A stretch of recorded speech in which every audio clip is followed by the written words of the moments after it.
Hola queridos, ¿cómo están? Bienvenidos al podcast Brutales. Soy Javier Bazán, emprendedor y host de este podcast. Estoy viajando por Latinoamérica en camper. En este minuto me encuentro en el noreste de Brasil. Creé Brutales para mantenerme conectado, inspirado y aprendiendo de otros emprendedores que considero que son brutales. Por lo que han hecho, por lo que están haciendo y también por lo que van a hacer en el futuro. Quiero adentrarme en sus entrañas, en las historias esas reales, auténticas, donde creo que están ocultos los aprendizajes más brutales. Así que primero que nada, bienvenido. Te invito a buscar una tacita de café, servirte un vinito, abrir la cervecita y que te relajes. Disfrutes de esta conversación. Queridos, bienvenidos a un nuevo episodio de Brutales. Estamos acá con Hanan Knust. ¿Lo dije bien o no? Lo dijiste mejor que yo. ¿Cómo estás, Hanan? Muy bien, gracias a Dios. Todo en orden. ¿Tú cómo estás, Javi? Muy bien, muy bien. Tú estás ahí muy bien porque te veis muy bien, pues estás ahí en la playa. En la playita.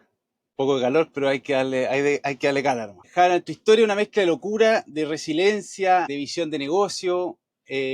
Jugaste además fútbol en Europa, trabajaste lavando platos, fuiste gerente de hoteles en distintos países y terminaste metido en la industria logística en América Latina con Kellogg, que vende varios millones, cientos de millones de pesos al año. Fuiste nominado Emprendedor Endeavor en el 2021, fuiste Emprendedor del Año EY en 2024, has donado a cientos de millones a causas sociales. Para que la gente pueda conocer un poquito más de ti. ¿Qué hace Kellogg en un tweet? Kellogg simplifica la experiencia de los importadores y exportadores a través del movimiento de carga.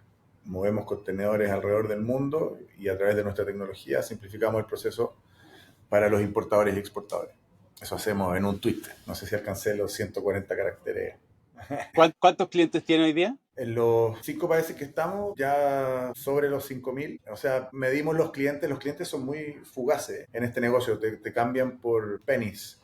Y ese es como el gran desafío de este negocio, que sea más sticky el negocio. ¿Cuántos facturaron el año pasado? El año pasado, 79 millones de dólares. ¿Cuántos colaboradores? Cerramos el año pasado con 179, ya estamos un poquito más de 200 y este año vamos a volver a los tiempos COVID, yo creo que a facturar 100 palos de vuelta. ¿Y cuánto han donado, tenía el número en la cabeza, a causas sociales? Solo a la Teletón este año vamos a llegar a los 1.000 millones de pesos. Solo a la Teletón. Y a otras cosas, yo tengo una fundación que yo te diría que otros 2.000 millones más. Oye, ¿Sí? Hanan, partamos desde tus orígenes.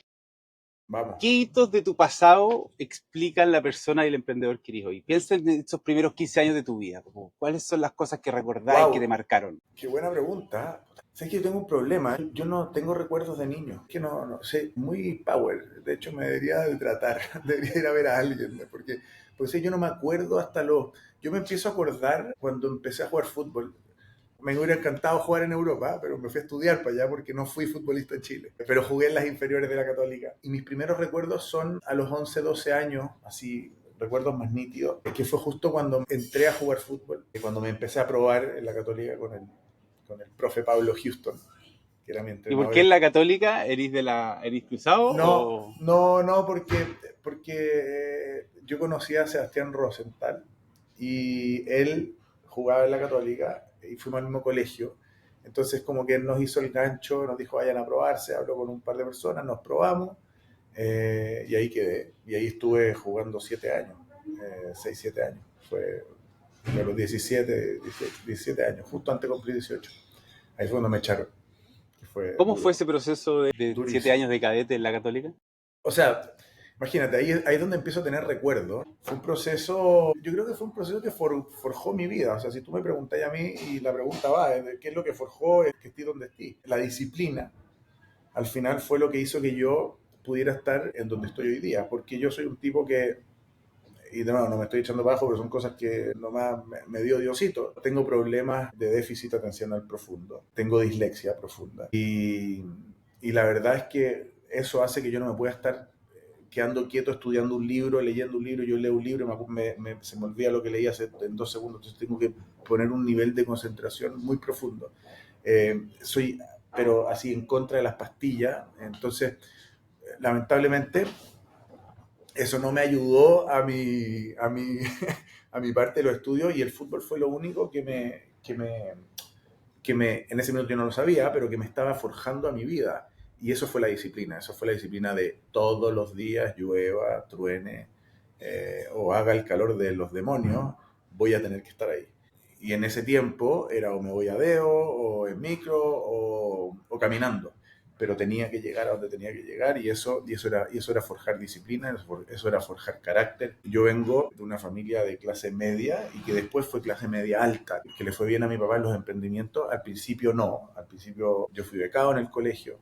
Entonces yo viví como toda una transición en donde cuando yo empecé a jugar al fútbol a la Católica, yo también sentía vergüenza de ir a jugar y decía, chuta, pero yo tengo más lucas que estos cabros y me daba vergüenza. Entonces también yo tuve que vivir con, de nuevo, cosas que hoy día las tengo súper a flor de piel porque nos juntamos después de 25 años todo el equipo y jugamos contra Colo Colo del 81 y les ganamos y después nos sentamos a comer y muchos no fueron futbolistas. Yo fui compañero del Chupete Suazo, o sea, imagínate, o sea, nuestra generación fue una súper generación, para los que cachan un poquitito de fútbol.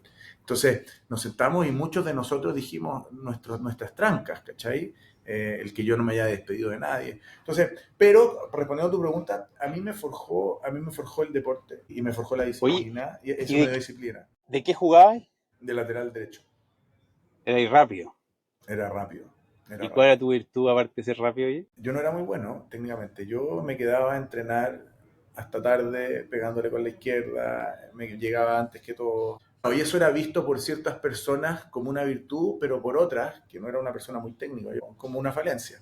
Entonces, interesante ver cómo uno también es acogido por ciertas personalidades y rechazado por otras. Y yo viví y sufrí esos, obviamente sin el conocimiento y sin el análisis que te estoy entregando hoy día. Pero un poco cerrando la pregunta que me estáis haciendo, para mí claramente el deporte me entregó disciplina y me entregó carácter. ¿Cómo fue apareciendo ese Hanan en ese carácter? Porque al principio uno entra de potrillo, ¿no es cierto? Medio nervioso, medio tímido, y después va apareciendo, ¿no es cierto?, el Hanan a los 18, jugando partidos, los clásicos, de otra persona, ¿no es cierto? Se adaptó al equipo, a una nueva cultura. ¿Cómo fue ese proceso?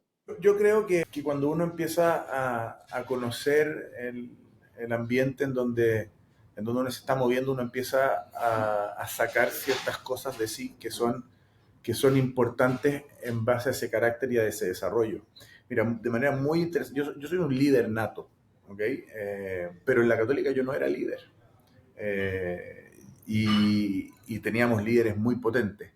Pero yo creo que ahí yo aprendí, y yo en el colegio era líder, ¿cachai? Y llegaba a la Católica y yo era observador, yo entendía que yo no era el más capaz en relación al talento, yo entendía que tenía otras capacidades, que yo era el gallo que tenía que sacarse la mugre para quedar, ¿cachai? El que más se esforzaba versus el gallo que se tenía que esforzar 5 minutos porque tenía talento, quizás tenía unas capacidades físicas distintas. Entonces yo entendí eso muy bien y entendí mi lugar.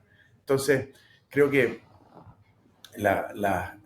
como uno se va forjando es también cómo uno se va relacionando con las personas con las cuales uno interactúa. Y me tocó de muy chico interactuar con gente de lugares muy distintos al mío. Entonces eso fue muy importante, porque aprendí también a respetar, aprendí a entender que no todos somos iguales y que no nos tocó lo mismo. Y eso, quizás yo hoy día mirando para atrás le podría haber dado un vuelco en donde yo sí podría haber puesto un poco más de mi personalidad, cosa que me inhibí por una cuestión circunstancial social que en ese minuto yo creía que porque yo veía que mis papás tenían más plata o que yo llegaba en auto y la gente venía en bus después de horas de andar en bus, que yo iba a ser mirado de manera distinta. Pero yo creo que y eso también hoy día yo aprendí, que cuando uno entiende quién es y que uno ha hecho las cosas de manera en buena elite, y hay otras cosas que de nuevo, que son cosas que te tocaron, pero si tú actúas de buena fe y en buena elite, y siempre lo digo, si estáis pensando, diciendo y haciendo cosas que son coherentes en tu discurso y en tu pensar, que te llevan a la acción, no tenéis nada que temer, y no tenéis nada que sentirte avergonzado. Yo sentí cierta vergüenza y eso seguramente limitó mi potencial de liderazgo. Pero también aprendí a observar, porque vi que habían otros liderazgos natos que eran importantes en ese contexto. ¿A quién admirabais ahí cuando estáis de potrillo? ¿A quién miráis para arriba en la Católica o en el fútbol?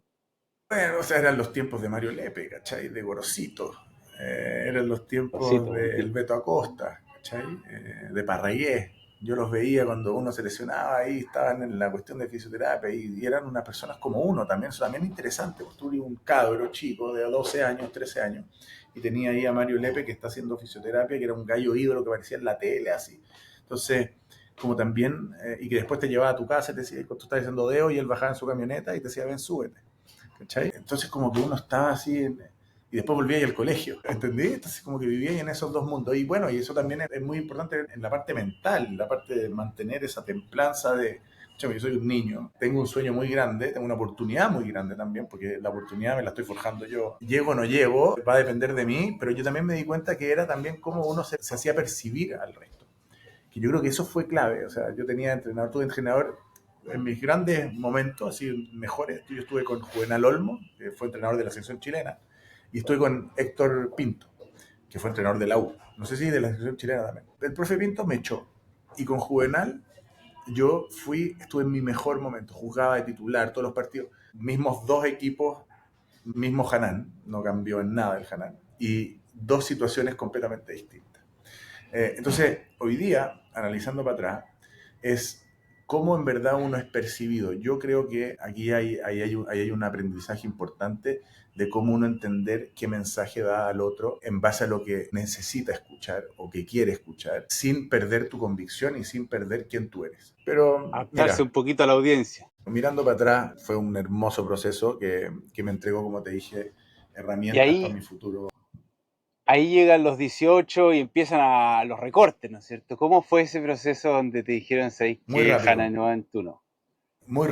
sentados todos los compañeros y tú sí, no, es muy frío también, o sea, mucho, yo me paré y no me despedí de nadie después de 7 años, no me despedí de mis compañeros, así de afectado yo estaba, no le conté a mis papás por un buen rato, no sabía qué hacer, pues yo, acuérdate, yo no, aparte que era porrísimo en el colegio, yo tenía notas así, pero pésimas, pasaba con 4 todos los años, y estudiar la prueba de aptitud en ese minuto, la PAES de hoy, yo nunca la preparé, entonces, ¿qué voy a hacer de mi vida? Yo iba a ser futbolista, fue súper duro.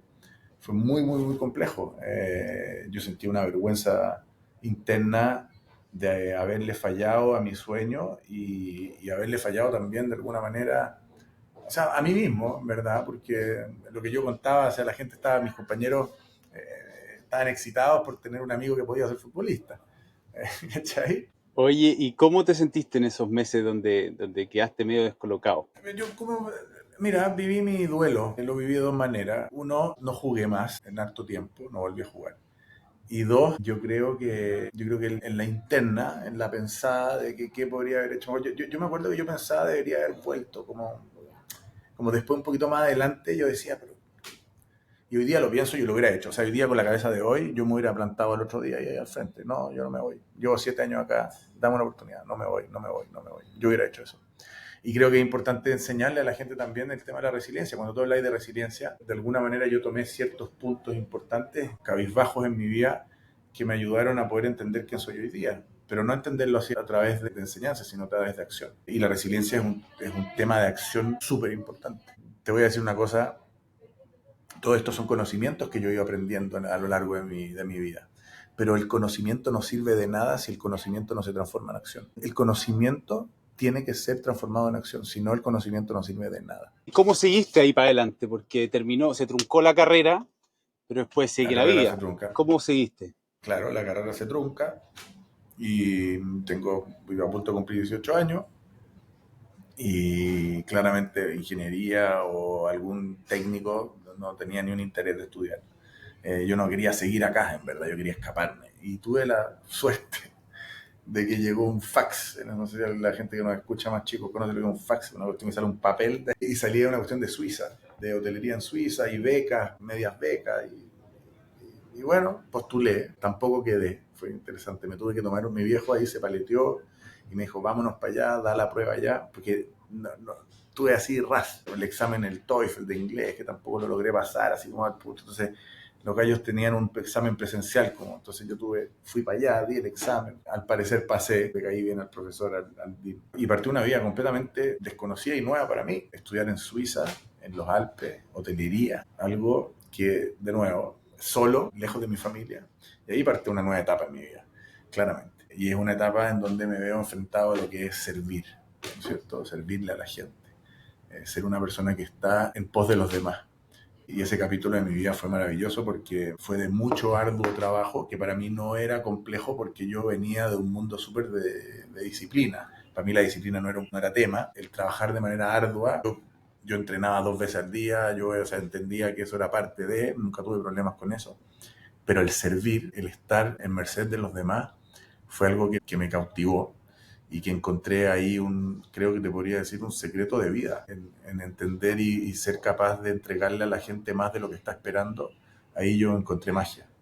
Y yo creo que eso fue otro punto importante para poder catapultar mi visión hacia cómo yo quiero llevar las cosas que hago o con quién quiero relacionarme. Con 7, 8 años que trabajé en Four Seasons, que era una cadena de hoteles de lujo, que aparte estaba muy centrada y enfocada en el servicio, preocuparse de al lado, o sea, el golden rule que llamaban ellos, que está en su libro así al tiro, es treat others as you would like to be treated. Trata a otros como te gustaría ser tratado. Entonces, todo muy enfocado en cómo entrego, cómo doy. Y eso fue súper potente porque no solo lo interioricé, sino que lo hice de manera súper consciente, pensada, analizada, y en el acto, porque tenía la oportunidad de hacer eso todo el tiempo. Y me di cuenta también que cuando no solo uno está presente, porque mastericé el servicio, era ser accionable, era ser intencionado en tus acciones. Entonces eso fue un ¿Y ahí tema cómo fue? O sea, bien hiciste power. carrera, después saltaste al tiro a esta cadena de hoteles. ¿Y cuántos años estuviste ahí? ¿Qué roles jugaste? Cuéntame un poquito de esos años. O sea, partí lavando platos.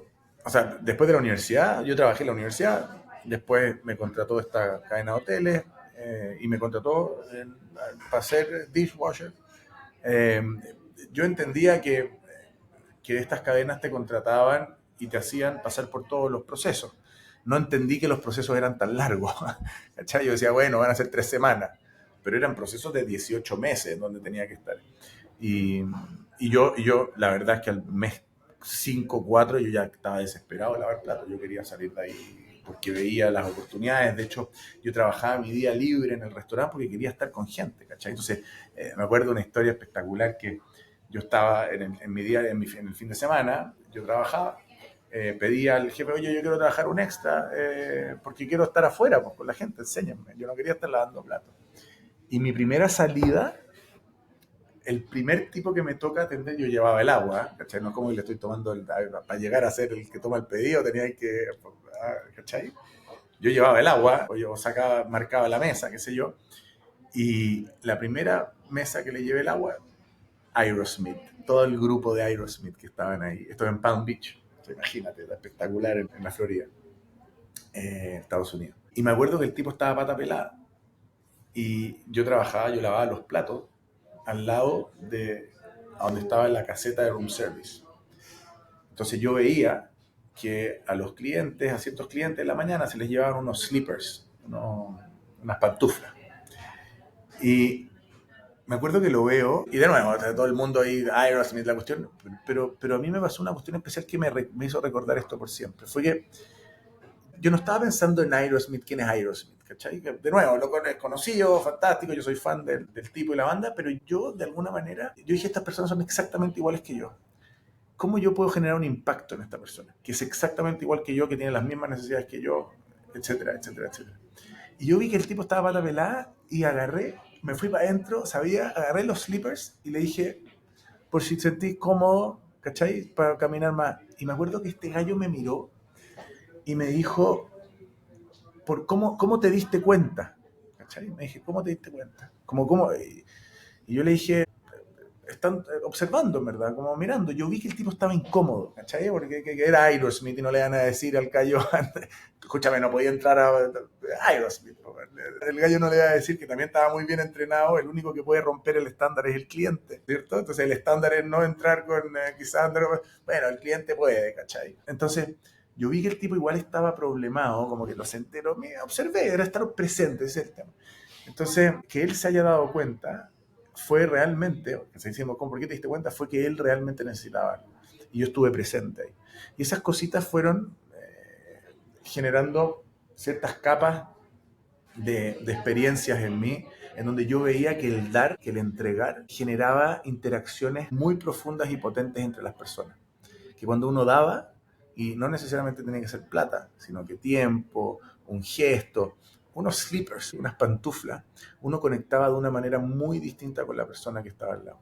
Y eso lo fui analizando en el tiempo y lo fui haciendo mío, de alguna manera, en la manera en la cual yo me relacionaba con la gente. Y me fue muy bien, porque lo hacía de manera súper sincera y genuina. Y eso se fue gestando para que mi crecimiento en la compañía en la cual yo trabajaba fuera más rápido y pasaran cosas importantes para mí, ¿no es cierto? Que de alguna manera era mi sueño ser gerente general de esa compañía, ser un gerente general joven, etcétera, etcétera, etcétera. Y viajé por el mundo y me contrataron. Al final terminé mi periodo antes de tiempo de lavar los platos y me fui a ser mesero y me fui a ser barman y pasé por todas las partes eh, con vaivenes, ¿no es cierto?, de mi carrera, ¿no es cierto?, en donde yo estaba contento, estaba triste, donde los clientes de repente te mandan a la punta del cerro, y entender también que tú estás lidiando con emociones súper súper importantes y saber cómo lidiar con esas emociones y poder tomar decisiones. Me pasó que yo aprendí a profilear a las personas. Imagínate, veía tanta gente de tantos lados del mundo, después de años de estar cientos y miles de personas de distintas partes del mundo, en distintas etnias, religiones.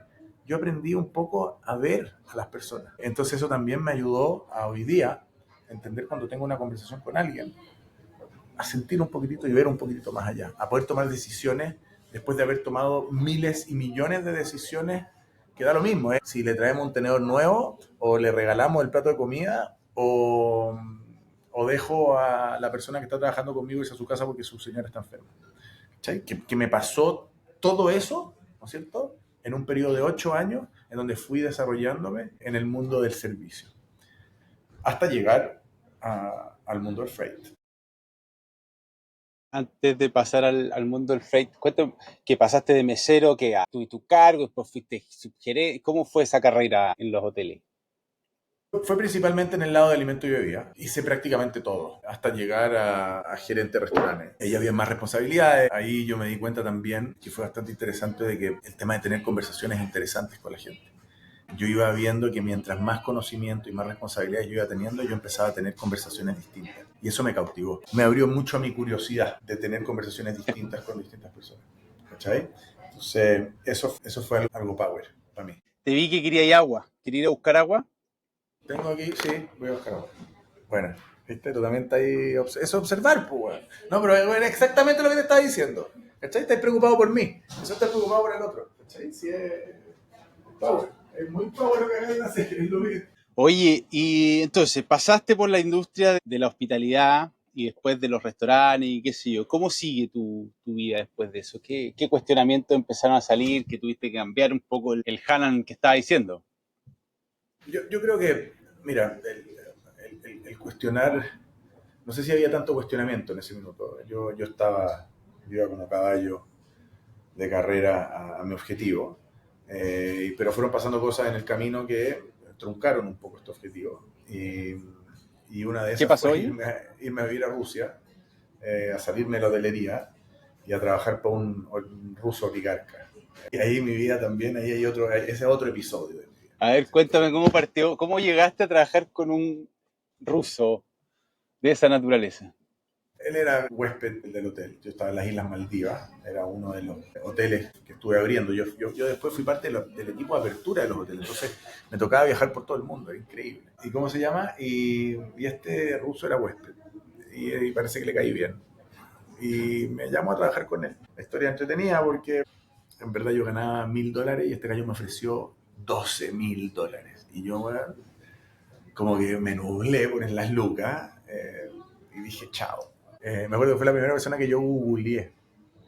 Entonces tú googleás a Rustam Tariko. Yo creo que si lo googleamos ahora va a salir la misma foto que salió antes. ¿Cómo se llama?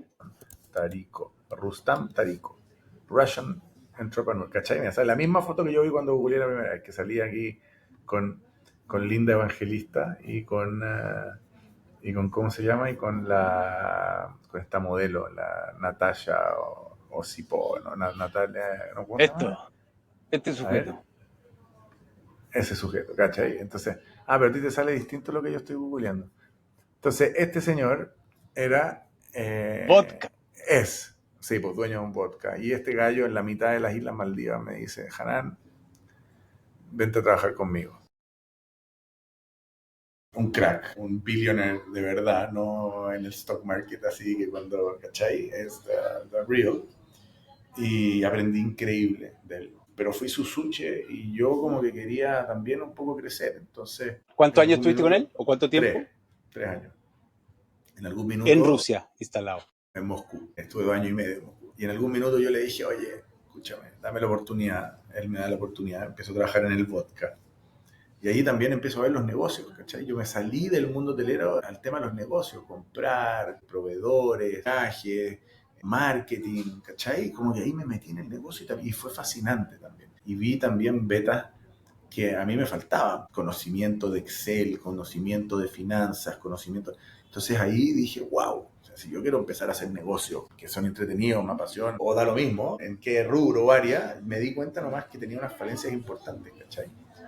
Y eso fue algo que en esta nueva etapa se me abrieron los ojos y logré Me dio ver que hambre. tenía se me dio hambre, pero fui súper consciente de mis limitaciones, o sea, como que vi mis limitaciones, ¿cachai? Porque yo era muy bueno en el tema de los hoteles, o sea, yo era el gallo que tenía los guest comment cards número 1, ¿cachai? Mi carrera en la hotelería iba así, o sea, yo realmente iba a ser el gerente más joven de la compañía, conocía a los dueños de la compañía, estaba dispuesto a moverme por donde sea, entonces yo tenía una carrera muy ascendente y muy buena. Y era muy bueno en lo que hacía, ¿sí? Entonces, el rubro tenía un rubro de mucho rigor, de estar muy presente y ser muy accionable y si estáis en el Y el servicio detalle. y tenéis el detalle, tenéis el ojo para el detalle, podéis ser muy exitoso. Si tenéis people skills, yo hablo 7 idiomas, ¿cachai? Entonces tenía mucha facilidad para los idiomas. Entonces yo estaba pintado para esta cuestión. O era embajador de algún país, o, ¿cachai? Son las mismas carreras, te movís por todo el mundo. Es que pasaste en estos 3 años con este ruso aprendiendo, viste tus debilidades, te empezó a dar hambre, me dijiste, me falta. ¿Cuál fue el siguiente paso? El me falta fue en algún minuto ya la familia. Empecé a emprender sin éxito. ¿Qué partiste? ¿Cuál fue tu primer fracaso así Hice, doloroso? es que no sé si fueron, no lo llamo fracaso en verdad. O sea, de nuevo, son importantes los fracasos. Yo creo que hay que fracasar, hay que ser consciente del fracaso, hay que ser súper accionado al fracaso. De entender cuando uno está en el fracaso, pero ser accionado al fracaso es ir y hacer el pivote rápido. Y eso es estar muy presente. Entonces, yo viví esos procesos, los ¿Con cuales no qué me ideas dejé. partiste? Vendí cuero, ¿cachai?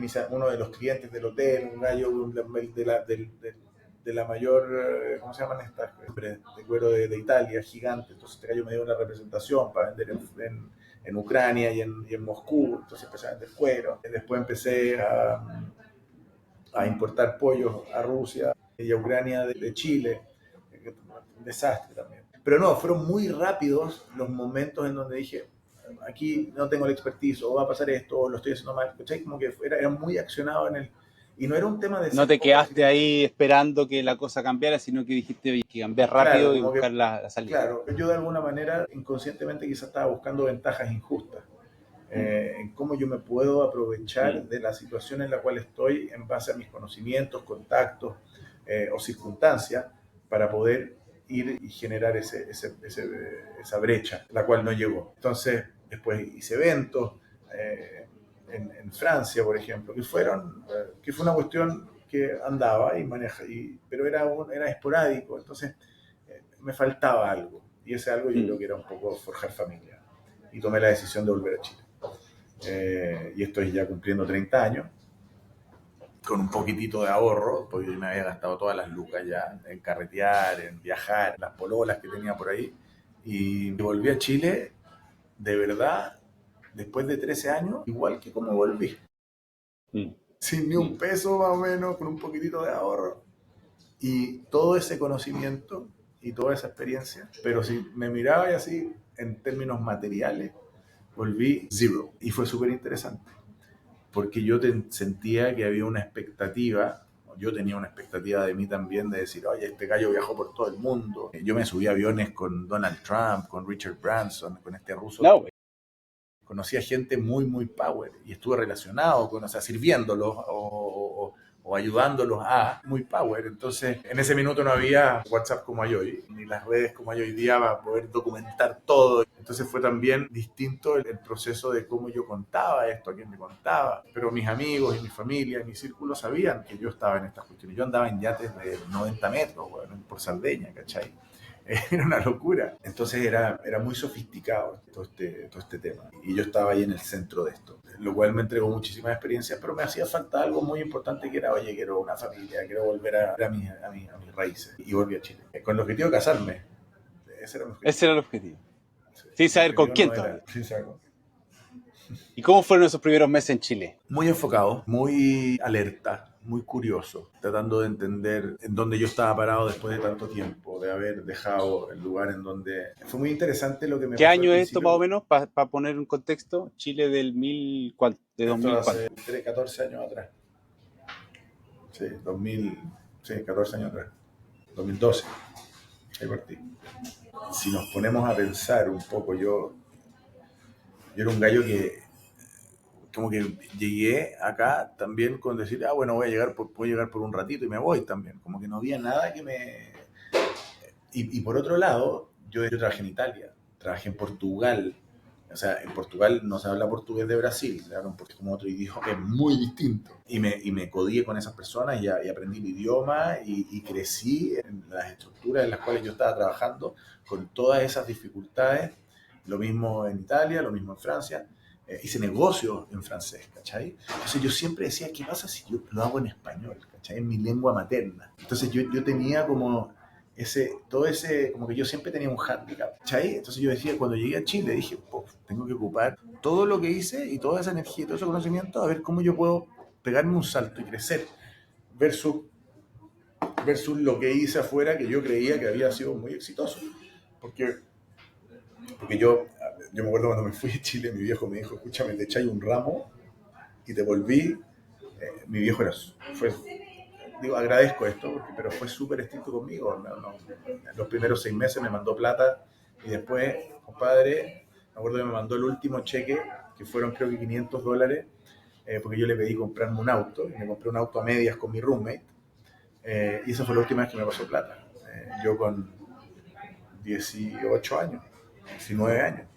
Y cuando él me dice no más, o sea, para mí era una presión tremenda, entonces haber partido, de nuevo, ahora es trabajo, como si tampoco es nada del otro mundo, pero volví a Chile en una realidad que si yo me hubiera quedado acá probablemente hubiera sido muy distinta, que es normal, que no estoy poniendo ningún juicio de valor a ni una ni a la otra, pero yo venía con una cabeza distinta, ¿cachai? Una cabeza de haber empezado a trabajar a los 18 años, así largas horas y trabajos pesados de estar parado, ¿cachai?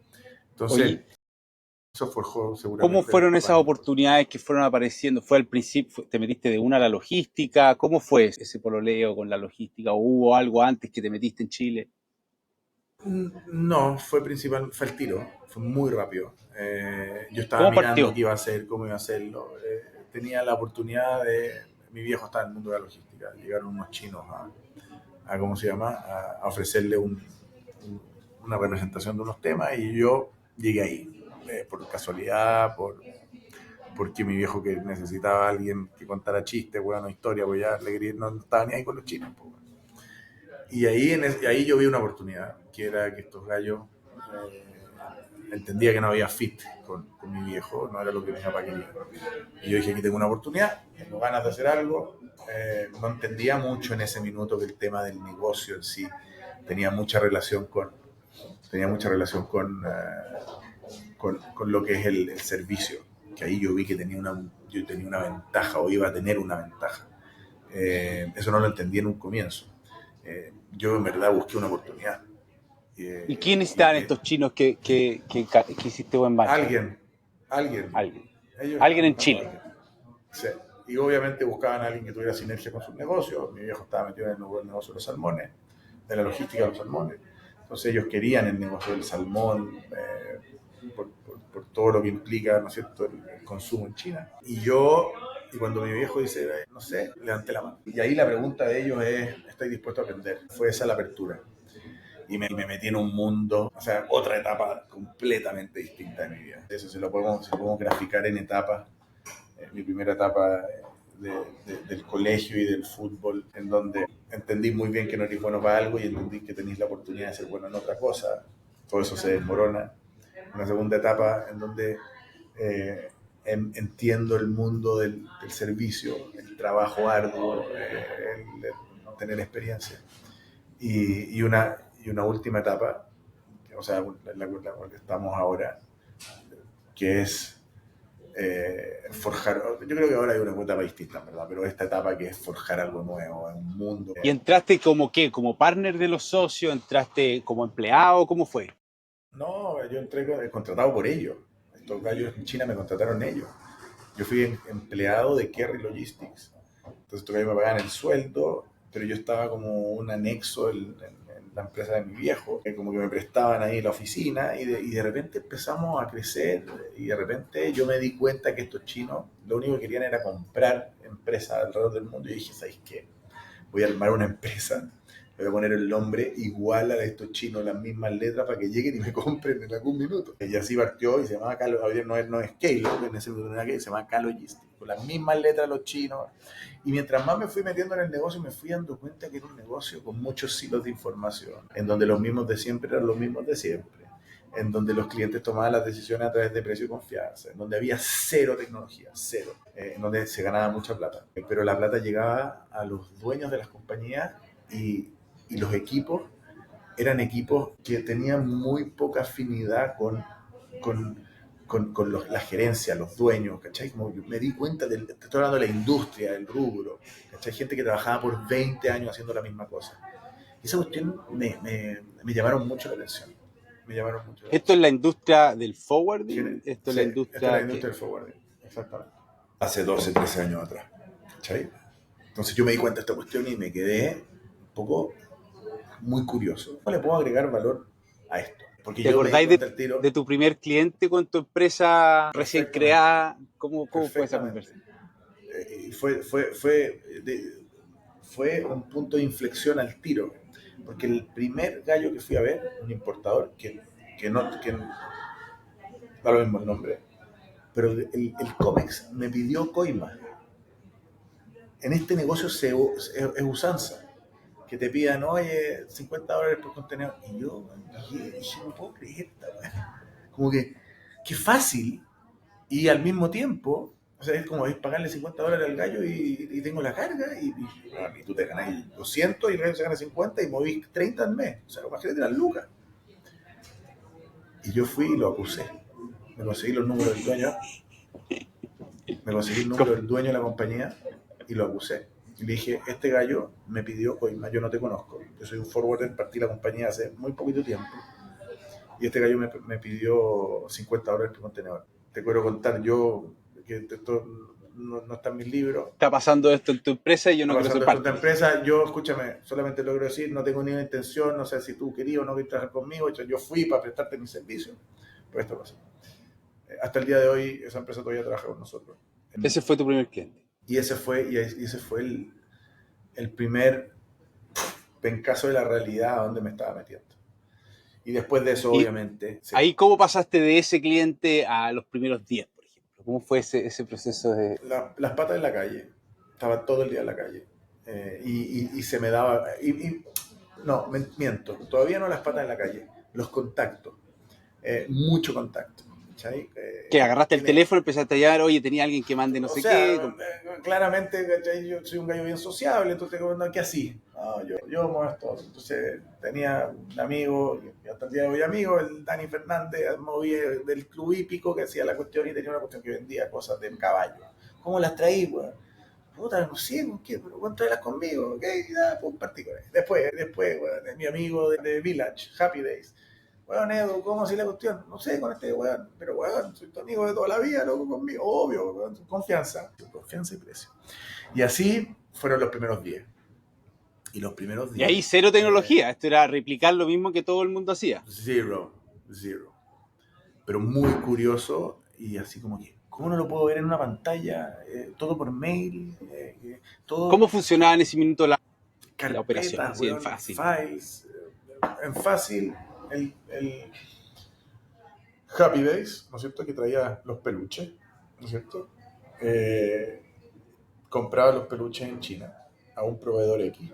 Entonces, cuando el proveedor tenía listos los peluches y sabía que cabían en un contenedor de 40 pies, que hacía 60 y tantos metros cúbicos, me llamaban a mí y me decían, oye, está listo, la carga está lista, este es el proveedor, estos son los datos, viene de Shanghai.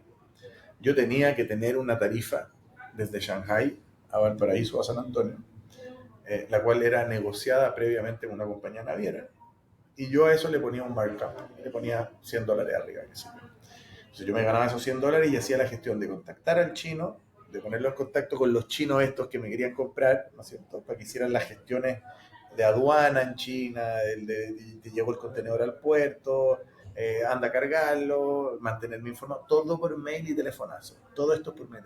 Y que la Pero aduana... erais como un trader al final, estáis todo el día Exactamente, trader, entre los eso es. papeles y los contactos.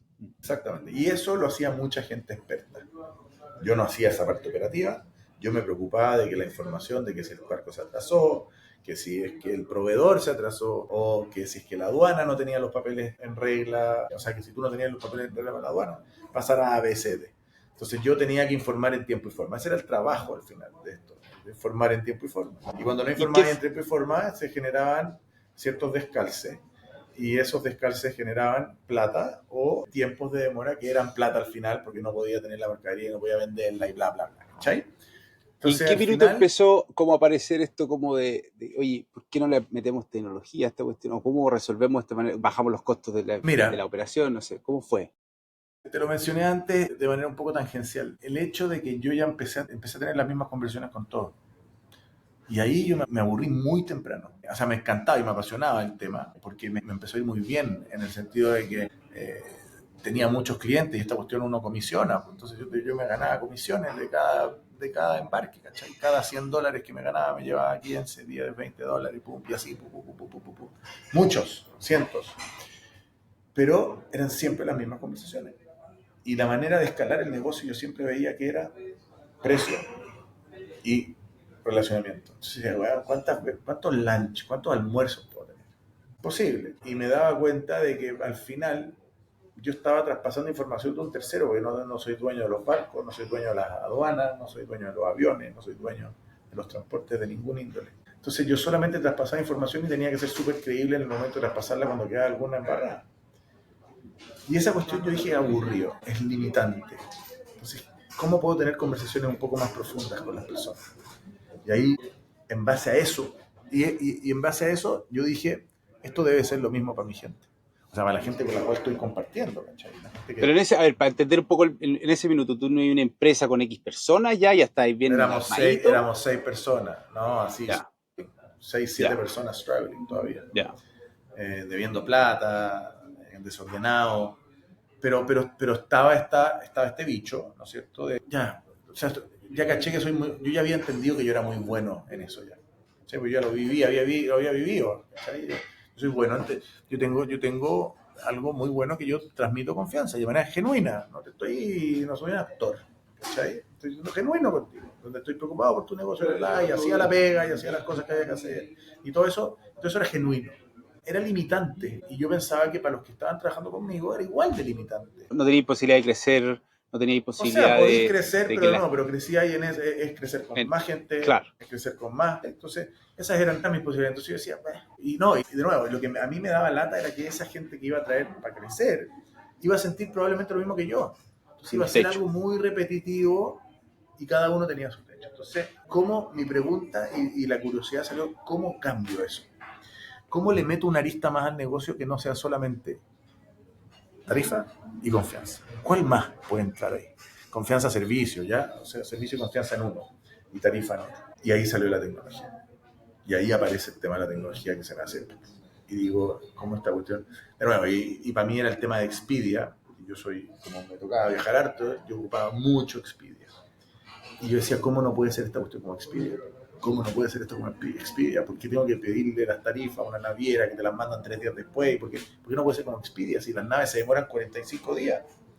¿cierto? Y el avión, que vais de un día a otro, se demora, o sea, que de un segundo a otro son 3 horas y te dan al tiro la ruta y la tarifa. No puede ser. Estoy hace 2 o 3 años. Y ahí empecé a curiosear.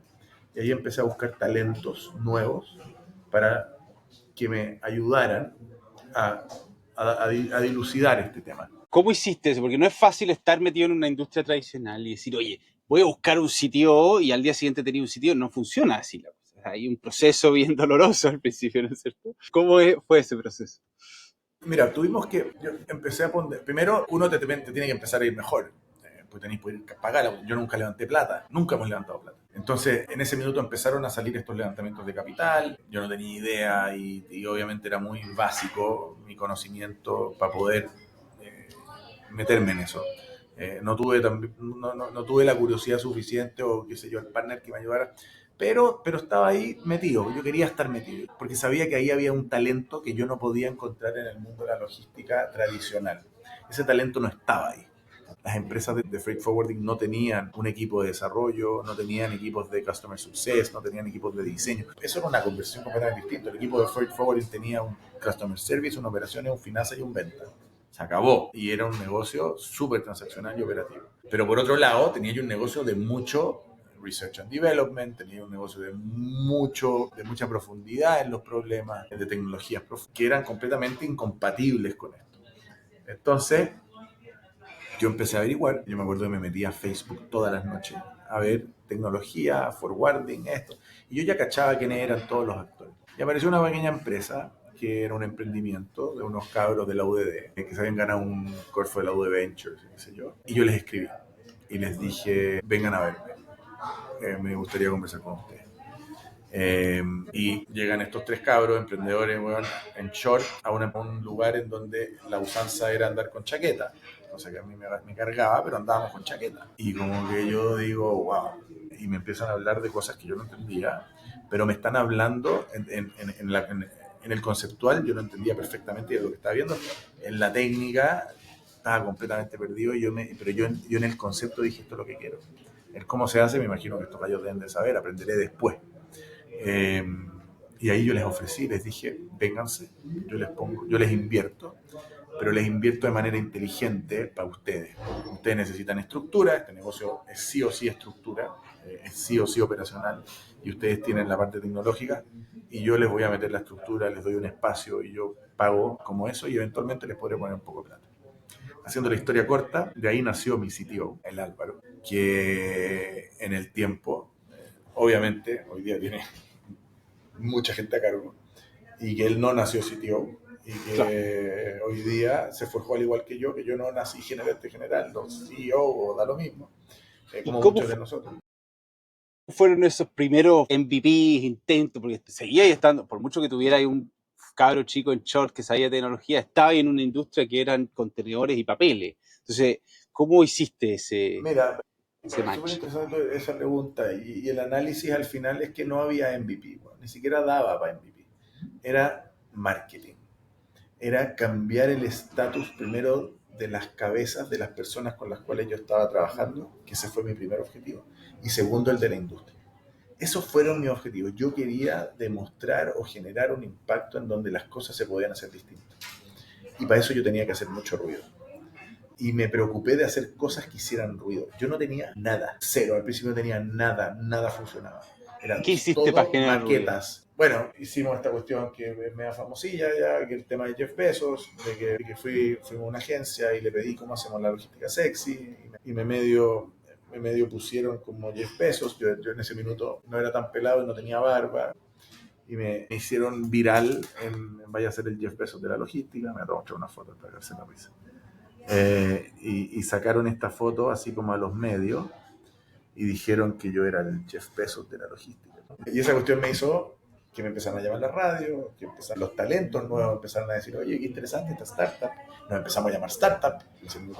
Y así empezaron a cambiar cosas, pero yo quería cambiarlo para la interna primero. Yo quería que la gente se diera cuenta primero, las personas que llevaban 20 años en la industria trabajando en este rubro, que ellos se convencieran que podíamos hacer las cosas distintas, que no había por qué hacer las cosas igual que siempre, aunque funcionasen. Ese era mi mantra. Las cosas no tienen que hacerse igual, aunque funcionen. Se pueden hacer distintas y probablemente puedan funcionar mejor. y meter eso en el coco de las personas fue muy difícil. Y había que hacerlo con la ayuda de talento nuevo. Álvaro fue el primer talento y así empezamos a traer a otro. Ahora, ¿cómo traéis talento? Bueno, no me iba a traer al gallo de Mercado Libre que ganaba una fortuna o al de Globant, todas estas gigantes startups que habían levantado millones de dólares, porque yo no estaba en esa movida. Entonces, ahí nace otra derivada que es parte de lo que nos caracteriza, es enseñémosle a la gente.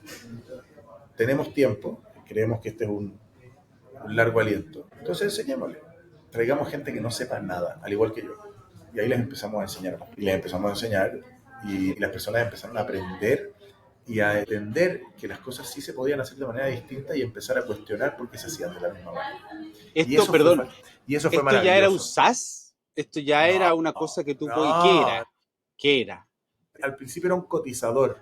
Ya. Era un cotizador en donde nosotros cargábamos de manera manual 42 tarifas, cargábamos de manera manual fotos de navieras, que ni siquiera eran las navieras, sí, de verdad. Y cargábamos itinerarios, que ni siquiera eran itinerarios. Entonces tú ponías Shanghái, Valparaíso, el 10 de marzo, y te aparecían 25 guayos. Y nosotros por detrás hacíamos todo con papel y lápiz, todo. Y nunca calzaba. Entonces, cuando el gallo decía, ya, quiero nosotros decíamos, oh, está ocupada la nave. Ya lo pero igual usaron. le agarráis el bueno, pero... Y eso lo sacábamos, y marketing.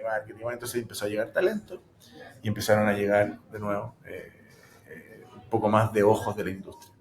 Tanto así que hace un par de años atrás me llama el gerente de Falabella, el número 1 logística, un crack, Mauricio Flores, de la nada. O sea, este gallo para mí es uno de los gallos que más sabe en logística en Chile. Es una máquina, ¿ya? Me suena el teléfono y yo, ¿quién es? Mauricio. ¿Cómo? O sea, yo sabía exactamente quién él era. Y me dice así, mira, si haces un 30% de lo que dices que haces, yo quiero trabajar contigo.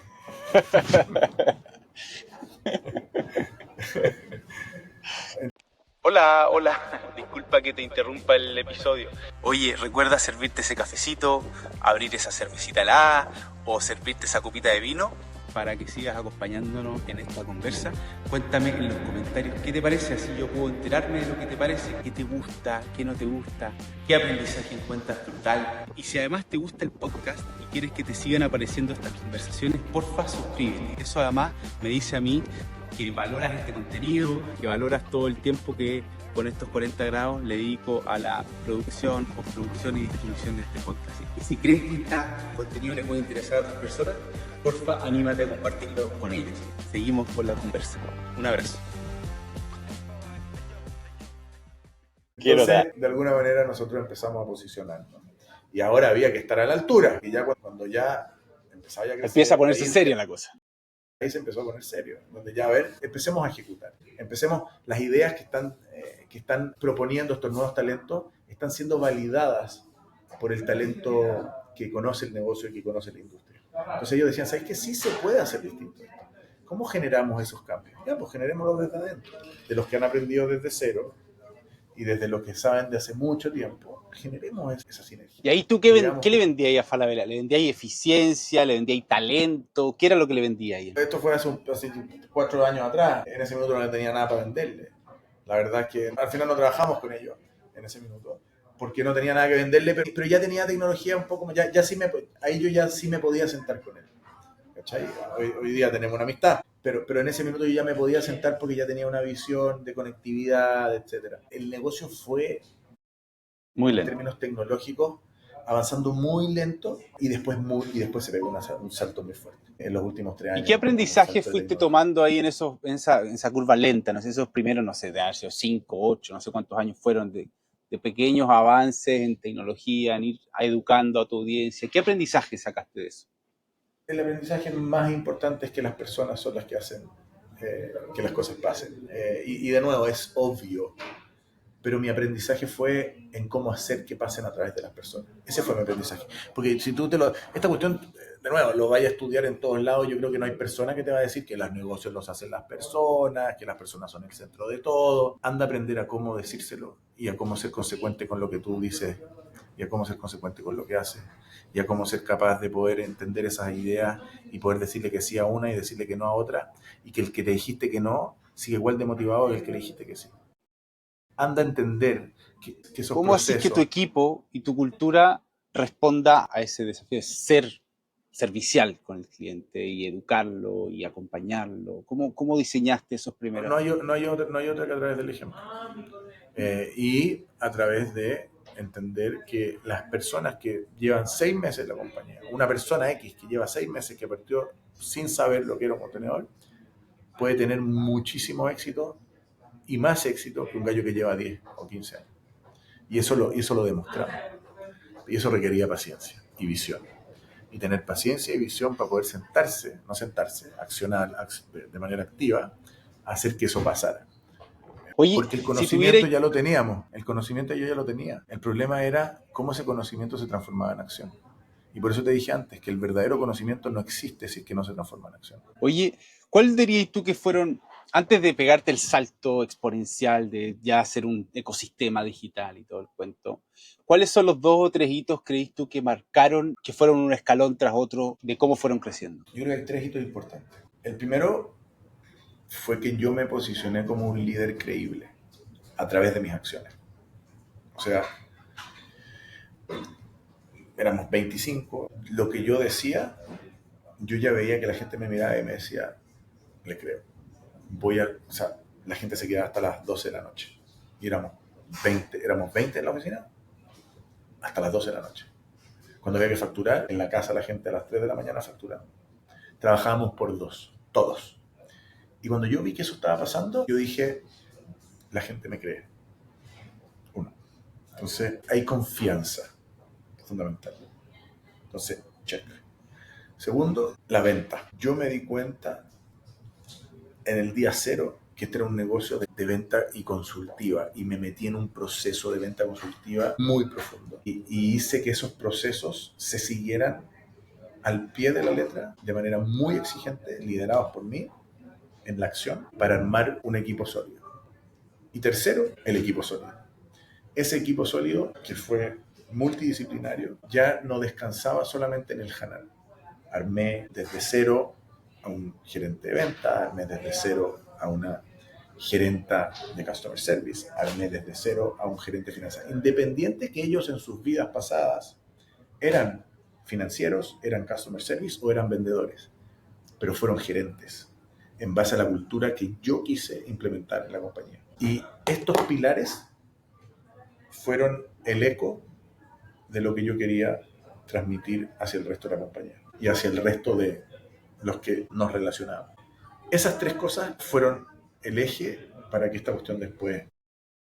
Oye, Esos fueron los primeros... profundicemos un poco en cada uno. Partiste diciendo, bueno, logré que la gente me creyera y trabajábamos y nos sacábamos la cresta. ¿Cómo eso se contradice o se contrapone con, no, mi jefe me tiene trabajando hasta las 3 de la mañana, no, es un negrero, ¿cuál es la línea, cachai? ¿Cómo hiciste para que esto fuera un esfuerzo colectivo y no fuera alguien que me está pidiendo que trabaje a las 3 de la mañana? O sea, hubo gente que no pudo en el ritmo y se fue. Y se fue desgranando solito. Se fue solito, y estaban los que les gustaba trabajar, los que después tenían una visión y decían, oye, vamos a hacer cosas más grandes y vamos a abrir países. Y yo era muy vocal en eso. Y yo les decía, vamos a cambiar esta industria. Cuando estábamos a las 11 de la noche, decía, bueno, confíen en mí que esta industria la vamos a cambiar. Y que hoy día no tenemos ni uno, pero nosotros tenemos que generar esto, esto y esto para poder llegar a tener un poco más, porque eso lo vamos a reinvertir y lo vamos a generar, y vamos a tener, todos ustedes los que están acá van a tener más oportunidades. Y tú querís ser alguien que tiene más responsabilidades, y cuando la respuesta era así, confía en mí que vaya a llegar la persona que llegue y le vas a enseñar, y esa persona va a estar under your wing, y tú vas a tener la responsabilidad de que después él tenga a alguien under his wing. Y esa gente me creía, porque me veía a mí que yo también, ellos estaban under my wing, y que yo quería algo para ellos que fuera algo que ellos también estaban buscando. Y eso se podía alcanzar solamente a través de, a mi modo de ver las cosas en ese minuto, de arduo trabajo, de una visión constante y paciencia. Y eso había que demostrarlo en el acto todos los días, ¿cachai? No era como... O sea, yo me acuerdo, yo no tuve vacaciones, o sea, vacaciones no existía. Yo no tuve vacaciones los primeros 5, 6, 7 años, nunca. Y cuando me fui, conectado todos los días, 100%. ¿Y tú crees que a mí me afectaba? Me decían, no, desconecta. No pasaba increíble, estaba feliz. Oye, lo segundo que mencionaste fue estructurar la venta, el proceso de venta. ¿Eso ya lo tenías de tus experiencias pasadas? ¿Te No, cero. formaste? Me ¿Cómo fue formé. que armaste tu equipo de venta? ¿Con quién te formaste? ¿Cómo lo hiciste? ¿Qué aprendiste? Yo me formé con un método, ¿ok? Que se llama Sandler, que tuve la oportunidad de conocer y de entender y de que me hiciera mucho sentido. Entonces yo dije, este es el método, esto quiero y esto lo voy a seguir al pie de la letra. Y después me di cuenta que los vendedores de este rubro eran vendedores que iban a este primer gallo que yo fui y sí le daban la cometa. Entonces el stickiness era muy básico. Eran vendedores que no tenían... es muy distinto que el vendedor tenga una cabeza del 1960 de cómo se hacen las cosas a que un customer service tenga la cabeza de 1960. Muy distinto. Al customer service le podría aguantar en ese minuto que tenga una cabeza de 1960. Entonces decidí que los vendedores tenían que ser desde cero y armé el plan semillero pensando en ellos. Plan que hasta el día de hoy tenemos Dije, te voy a planificado a formar lo largo de todo gente, el no voy a tiempo. traer gente a la Yo industria, voy a formar a mi propio voy equipo a de venta. formar. Exactamente. Y formamos el equipo de ventas que hasta el día de hoy día somos más de 50 vendedores, 60 vendedores a lo largo de la región. La gran mayoría no trabajó en freight antes de trabajar en cable. Y son súper exitosos, han crecido, tienen responsabilidad, etc. Y somos conocidos en la industria, somos un semillero. O sea, nosotros nos vienen a robar gente todo el rato. O sea, somos el preferido de los headhunters. Armamos un modelo, nosotros les enseñamos desde cero. Y lo más lindo de todo es que no se van, los gallos no se van, porque entienden que aquí hay algo distinto, que no se van a ir a fletear a otro lado, a vender flete. Nosotros no vendemos flete. O sea, vendemos flete, pero... ¿cachai? Pero ese fue el segundo punto. Y yo fui, y ahí entró un poco también de mi liderazgo y de mi personalidad. Yo estaba encargado de la venta. Antes de que Anthony, que hoy día es el gerente comercial de toda la compañía, tomara ese rol, él era un vendedor más y yo vi en él un potencial gigante. Y agarré a Anthony y dije, a este gallo yo lo voy a... porque era muy distinto al gerente de finanzas, al gerente de customer service, o sea, que iban a hacer, porque en ese momento no eran, porque ellos conocían el negocio al revés y al derecho y yo tenía que pensar cómo iban a manejar gente nomás, ¿cachai? Este gallo no conocía el negocio, yo no sabía cómo iba a manejar gente, nunca había manejado gente, y yo vi un potencial. Entonces yo dije, me voy a dedicar de corazón a que él me pueda reemplazar.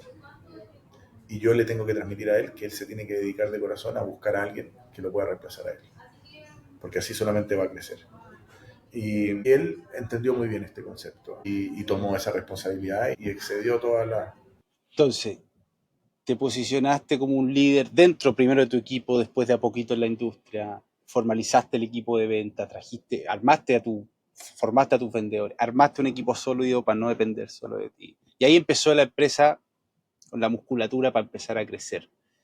¿Cómo fueron esos primeros, no sé, llegar a los 100, 200, 300, 400, 1000 clientes? ¿Cómo fue ese proceso? Mira, ¿sabes lo que pasa? Yo nunca he estado consciente o no he querido de como mirar y decir, oh, qué grandes que somos o qué grandes que estamos. Porque le tengo miedo todo el tiempo a que esto se pueda acabar y soy muy consciente de la fragilidad que tiene.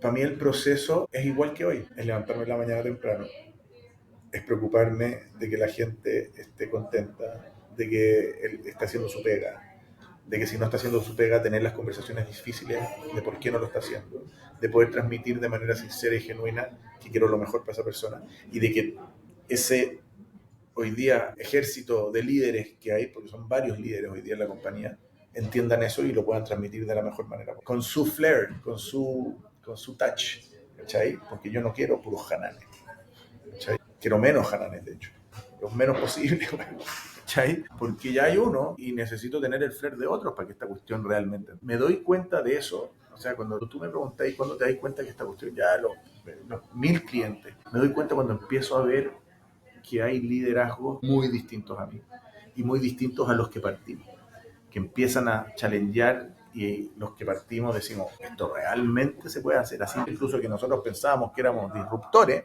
lo estamos haciendo igual, ¿cachai? Entonces, eso es un temor y eso es un punto de cambio. en donde yo veo un punto de cambio en la compañía, en donde veo liderazgos distintos, que toman y que crecen y que se desarrollan y que tienen opinión. Me llama la Y no atención, solo opinión. porque habláis, cuando yo te pregunto, oye, las métricas de afuera, del mercado, tú siempre volvías a decir, no, yo lo que miro es qué es lo que está pasando adentro. Aquí es donde yo tengo potestad de mover. Allá afuera, los 1.000 clientes, no sé cómo llegar a 1.500, pero sí sé hacer lo que tengo que hacer aquí adentro para que la maquinaria corra. Está bueno cómo miráis el animal. Y hoy día, y te voy a decir una cosa, y hoy día, que quizás no son mis decisiones, pero tengo que avanzar en eso, ya, pues busquemos mucha más data para ir a atacar a los clientes que mueven más de 10.000 contenedores porque tenemos una estructura que los puede acoger y los puede... Entonces hay tanto afuera que tenemos que ir a atacar y lo entiendo y obvio. O sea, nosotros hoy día en Chile somos probablemente el número uno como local hero, o sea, sacando a las multinacionales gigantescas, probablemente hoy día en Chile somos el número uno. Y tengo el 2% del mercado. O sea, por crecer gigante. Bueno, tú te volviste a Chile, formaste familia con Sharon, ¿cierto? Y justo en el proceso donde venía naciendo tu primer hijo, había nacido, empiezan problemas con los chinos. Claro. Y tu señora dice que el poco pelo que tenía y terminó de caerse en ese momento. Cuéntame cómo partió esa historia con los chinos y cómo fue, cómo te sentiste en ese minuto. Desorden. Esta parte de la historia se llama desorden. Se llama ir para adelante y no ver que hay procesos, no estar involucrado en los procesos que no me gustan. No soy un gallo que quiere ver el PNL y que quiere meterme a lata. Y ahora, hoy día sé ver un PNL y sé decirte, oye, hay que poner aquí, pero al principio, es lo que te dije antes, ¿te acordáis también que te dije antes que cuando en Rusia me di cuenta pero me di cuenta y pivoteé rápido, ¿cachai? Aquí yo ya estaba en la mitad del cuestión, yo no podía pivotear y no es un tema de pivotear, es un tema de quién me va a ayudar a hacer esta cuestión, porque no sé, es parte intrínseca del negocio. Entonces, no solo mi desconocimiento, sino que mi falta de preocupación y curiosidad para generar que estas cosas sean algo importante dentro de los dichos procesos, generó un desorden importante y ese desorden al final se vio afectado en algo que fue una llamada. Ayúdame a entender la dimensión del problema. Fueron casi $1 millón hace 10 años atrás, que yo le debía a estos proveedores chinos. Ese peluche que traemos de China viene en un contenedor que yo en su minuto no le pagaba directo a la naviera. Hoy día yo tengo un crédito directo con la naviera por los volúmenes que manejamos. Pero al principio, para mover un contenedor o 10 o 100 en el año, la naviera no te da un crédito. Te dice, o me pagáis al contado, chao. Y tampoco te va a dar una tarifa directa a ti, le da una mejor tarifa al cliente final. Cuando ya movís volúmenes importantes, ahí podéis empezar a conversar de crédito. Entonces, el crédito lo tenía a través de mi agente, de los chinitos que me habían contratado, ¿te acordáis? Y estos gallos, yo tenía un crédito, que de nuevo, ni siquiera sabía cuánto era el crédito. Y ese gallo le pagaba a la naviera. Entonces llega un minuto donde yo ya había movido en un año 500 contenedores a $2.000 el contenedor. Chucha. Compadre. Y bueno, ellos, una corporación gigante, 70.000 personas, el recóndito lugar de Chile, como que no estaba mucho en el radar. Tampoco es como que me llamaban para cobrar todos los días. Mandaban quizá un estado de cuenta, nosotros no teníamos lucas.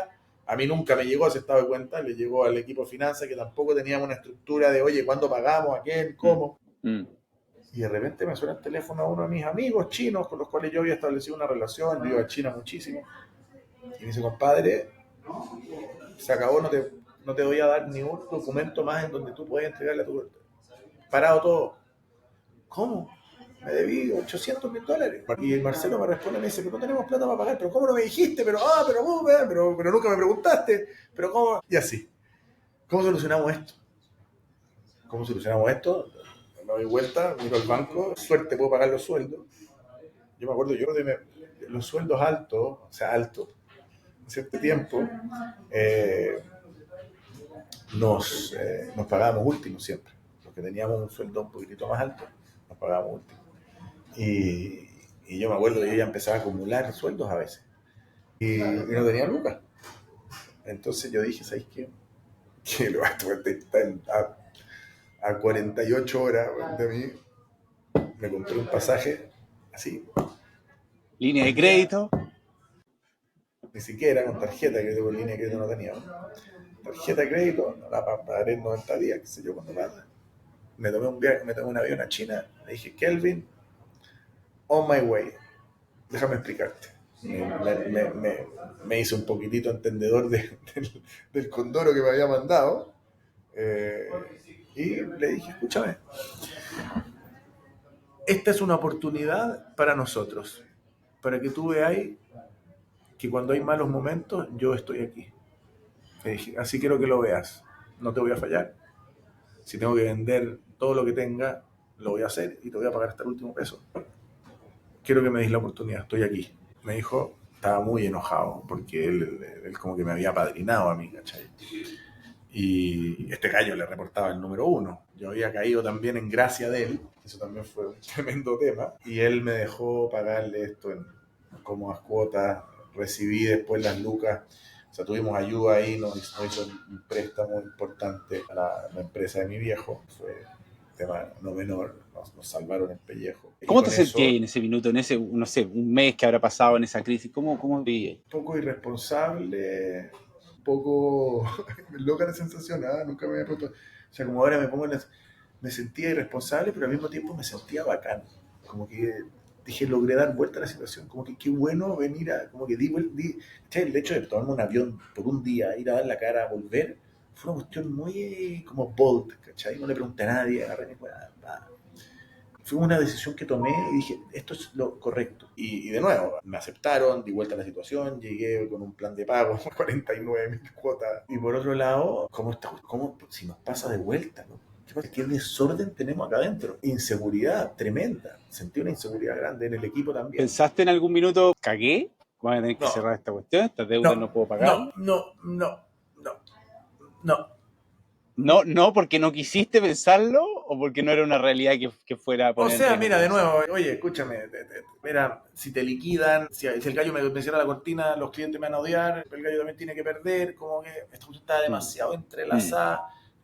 Tuve que tener conversaciones difíciles con clientes porque no les pudimos entregar la cara, tuve que inventar ahí unas mulas de que, oye, pues, yo no le iba a decir a mi cliente, yo no le debo 800, nunca más va a trabajar conmigo, ¿cachai?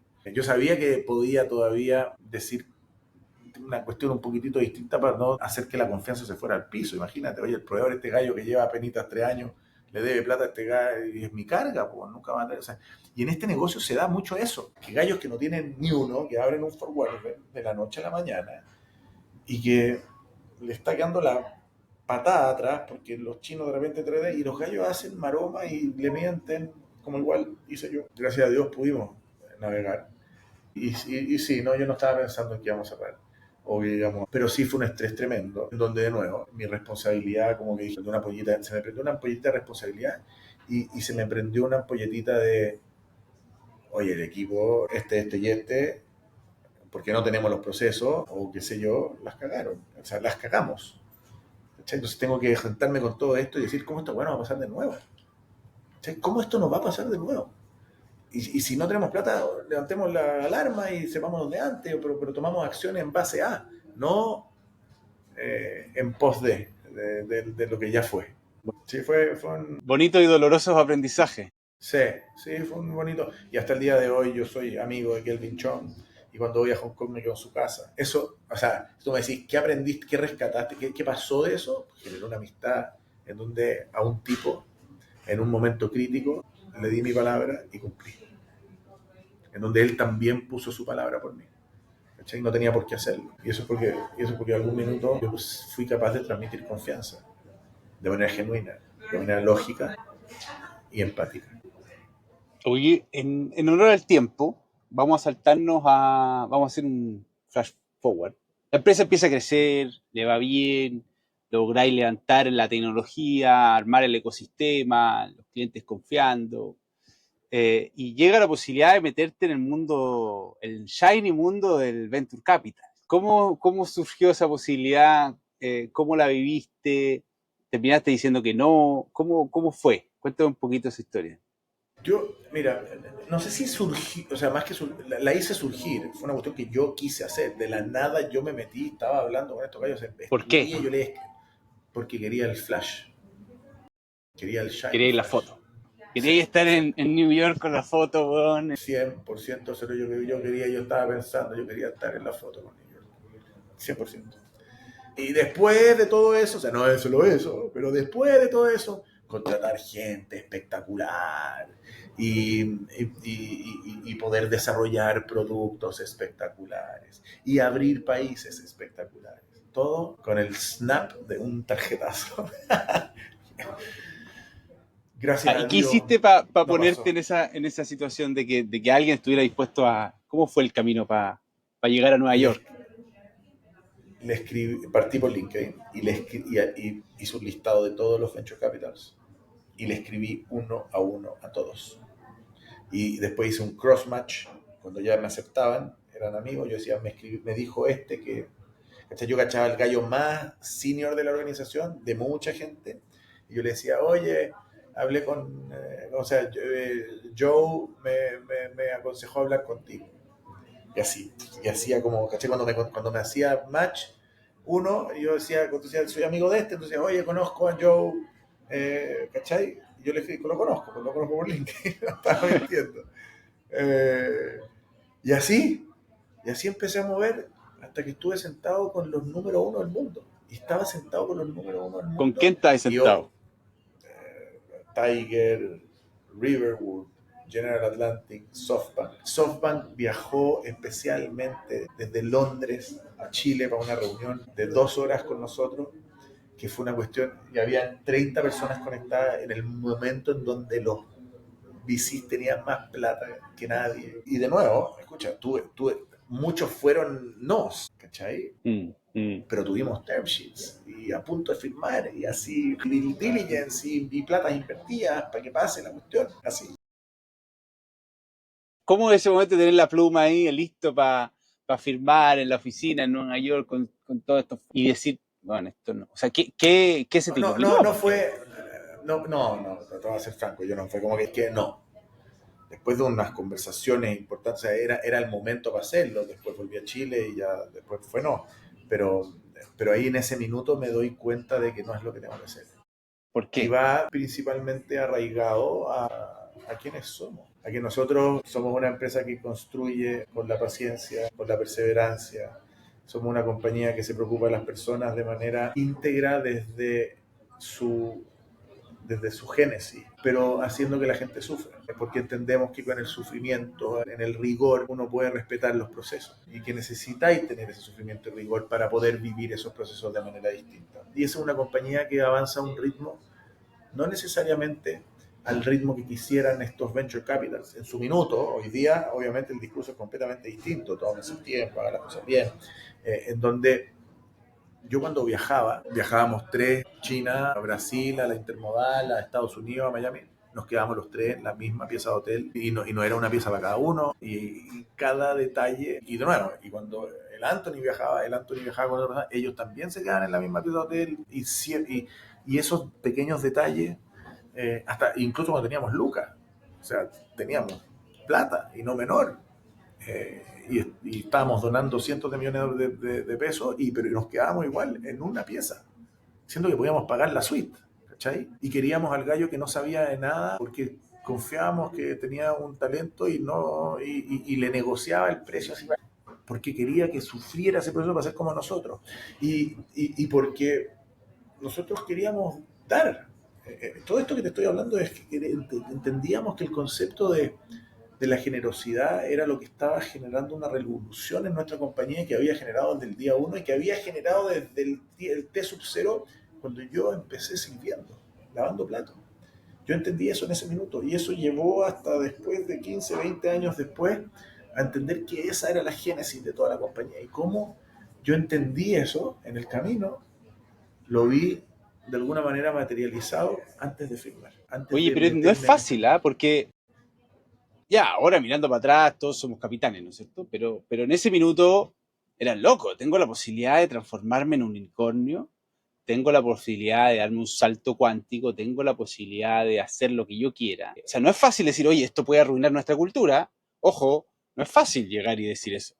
Era siempre el red flag, y los red flags de que ellos me decían, oye, me una cultura muy fuerte, oye, tú eres el corazón de la compañía, ¿qué pasa si te vas? Y no, yo no podía ser capaz de explicarle a estos titanes de que, escúchame, si yo me voy no pasa nada, esta cuestión está embebida, pero si yo me voy y llega alguien más y no somos capaces a fin de año de donar, de entrenar a gente desde cero, de respetar los procesos, si es que ese Hanan no está, porque yo iba a estar igual, si yo lo que querían era este personaje, ¿cachai? Es chistoso porque yo tenía un seguro, o sea, si me pasaba algo a mí me aseguraban estos gallos.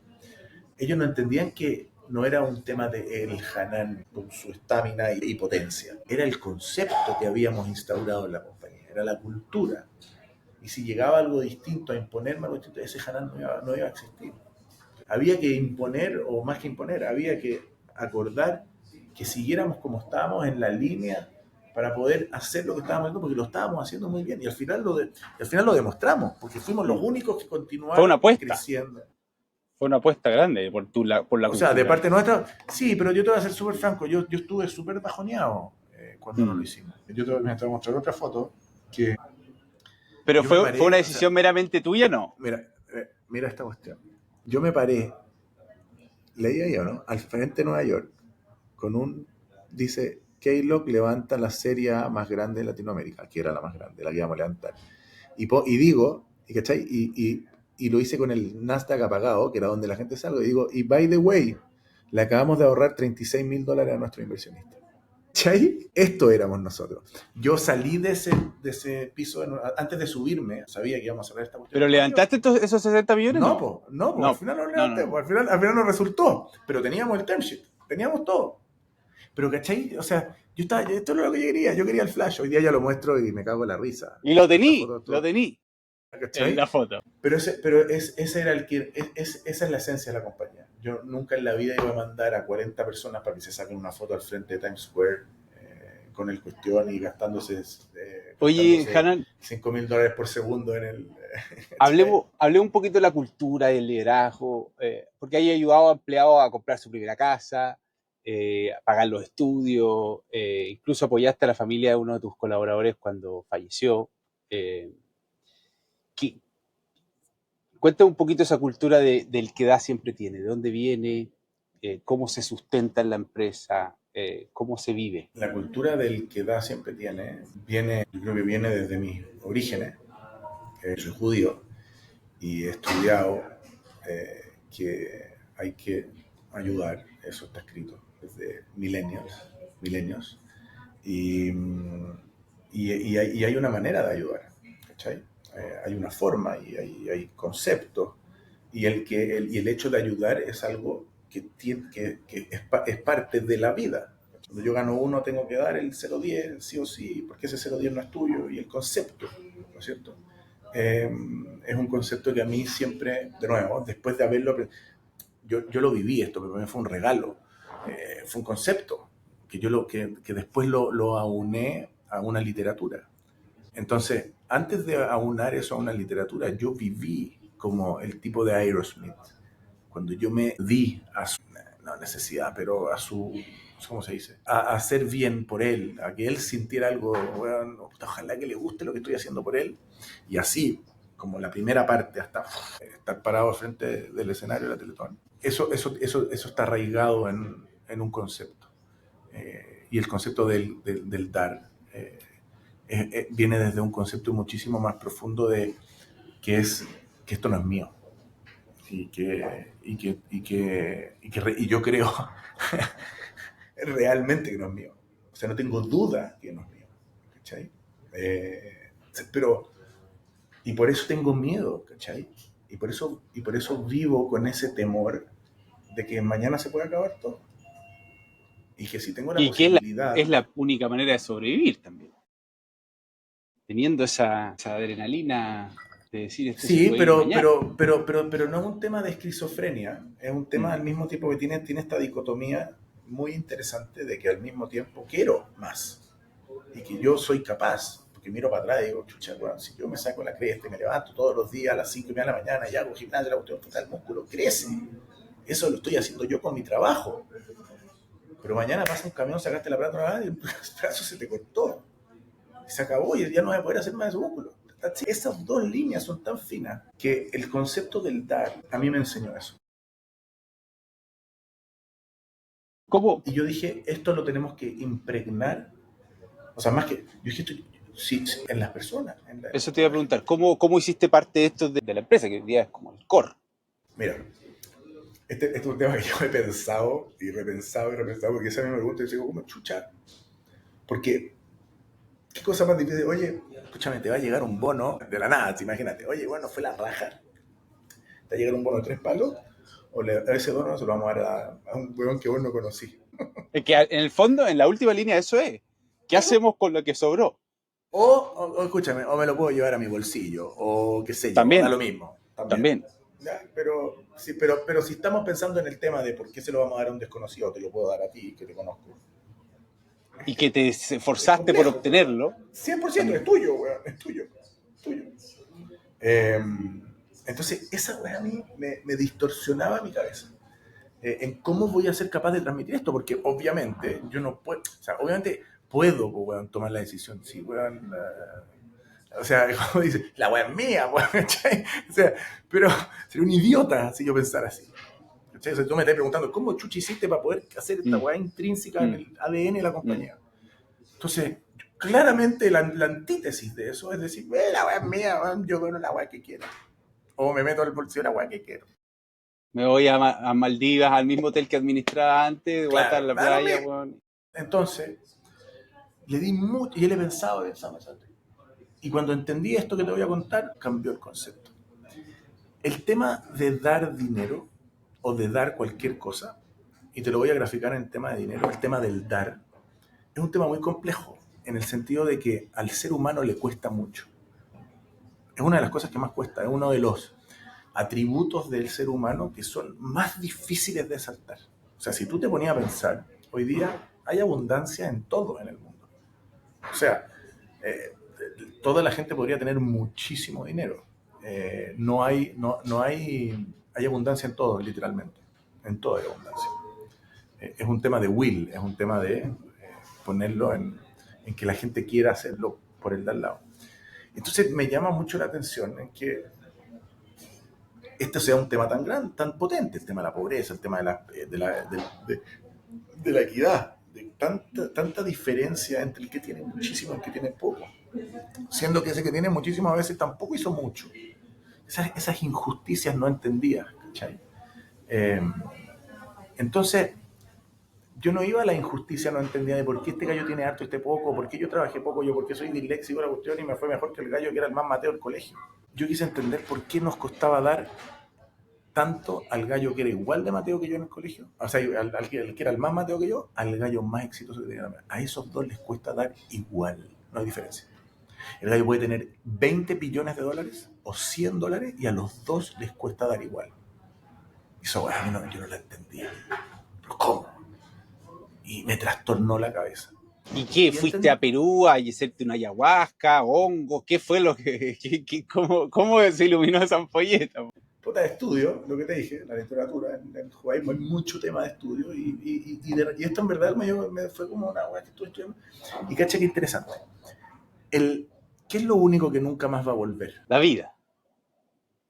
Pero no somos tan drásticos en la vida, pero pongámoslo en el tiempo. ¿Y en qué ocupas tu tiempo? Tú ocupas tu tiempo principalmente para 2, 3 cosas. El trabajo, el ocio, ¿no es cierto? Y tu familia. Pero la gran mayoría del tiempo en donde tú ocupas tu tiempo, en donde le das un uso, es en el trabajo. Y eso genera algo a cambio, un retorno. Ese retorno es un billete, dinero. Y ese retorno, al final, se transforma en tu tiempo. Porque con eso, tú puedes comprar cosas que hacen que, en vez de comprarte un pan y el harina, tú voy a amasarlo, que te vaya a demorar 4 horas y media, tú compraste el pan, recibiste 1.200 pesos, y te ahorraste, entre comillas, ¿no es cierto?, un gran parte de tu tiempo que tú compraste con el tiempo que nunca más va a volver, para poder generar esa riqueza, ¿no es cierto? ¿Qué es esa riqueza? Es que tengo más tiempo para, ¿right? Entonces esta cuestión tiene una dicotomía tremenda porque estoy comprando tiempo, ¿no es cierto? Pero al mismo tiempo estoy trabajando para comprar ese tiempo. Y me di cuenta de que nos cuesta mucho dar, porque en verdad estás dando ese tiempo que nunca más va a volver. Esa moneda, esa Parte de tu sonrisa, pasado. Estás ahí sacrificando parte de tu pasado. y el tiempo que tú le estás dando a ese emprendedor en donde tú estás haciendo una mentoría de 1 hora, es un tiempo que tampoco va a volver, que tú podrías estar generando para generar un... Entonces es lo mismo. Entonces, ¿por qué nos cuesta tanto dar? Porque me di cuenta que ese pedazo de metal es tiempo encapsulado. Ahora, lo más bonito de todo y en donde me doy cuenta y me hace el clic, es que ese pedazo de tiempo encapsulado es tú. Y tú te podías ser eterno en otros. Entonces, cuando tú das y te desprendes de ese pedazo de tiempo encapsulado que se llama dinero, y tú se lo das a otro para que él pueda ocupar y tener más tiempo de algo que él necesita y que tú necesariamente tú tienes, o quizás tienes, y lo estás haciendo de verdad por el otro, por el de al lado, tú te hiciste eterno en él. ¿Cachai? El enseñar, el que gente aprenda en base al tiempo que yo le estoy entregando a esa persona para que después pueda generar otras cosas, ese tiempo para mí nadie me lo va a retribuir nunca más porque se acabó, nunca más va a volver. Pero yo me hice eterno en el conocimiento de esa persona. ¿Cachai? Y ese fue el concepto que de alguna manera entendí. Y no solo entendí, que me voló la cabeza, porque vi que cuando yo estaba dando, estaba teniendo. Y en verdad estaba teniendo. ¿Cachai? Porque veía que me estaba haciendo eterno. ¿Cachai? Me estaba haciendo eterno de manera súper sincera. Y dije, wow. Y aparte se siente rico, porque cuando dices, de verdad esto es como un músculo, porque duele mucho, pero cuando empezáis a dar y a dar y a dar, y llega una persona después de 3 años y te dice, oye, muchas gracias por el consejo, no sabéis qué pasó, papá. Y empezáis a ver cómo los círculos se empiezan a cerrar, y tú decís, wow, yo en algún minuto estuve al medio de eso. En el minuto que entendí eso, y en el minuto que íbamos a dar el primer cheque importante a la Teletón, para ir cerrando la pregunta tuya de cómo chuchas para qué, yo Claro, decidí una mandar... cosa es decir, oye, me iluminé, esta moneda soy yo en el tiempo y qué sé yo, y lo otro es sentarte en la mesa con tus socios y decir, ya, bueno, transformemos esto en una estrategia para que eso se sostenga. Bien, pero ese no fue el caso, porque los socios somos todos. Entonces yo dije, ¿cómo? Porque si yo no tengo a uno de estos gallos, de los 30 o 40 que éramos en ese sentido, board en esto ya no es una cultura. ¿Cachai? ¿Cómo generamos el primer match? Entendiendo que yo hablaba de esto ya con la gente, que ya lo veníamos haciendo de manera súper anónima, un poquitito más chico, y lo quisimos hacer vocal porque entendimos el concepto. Yo le quiero contar a todo el mundo cuánta plata he dado, obvio, por si te puedo contagiar. ¿Cachai? ¿Por qué no?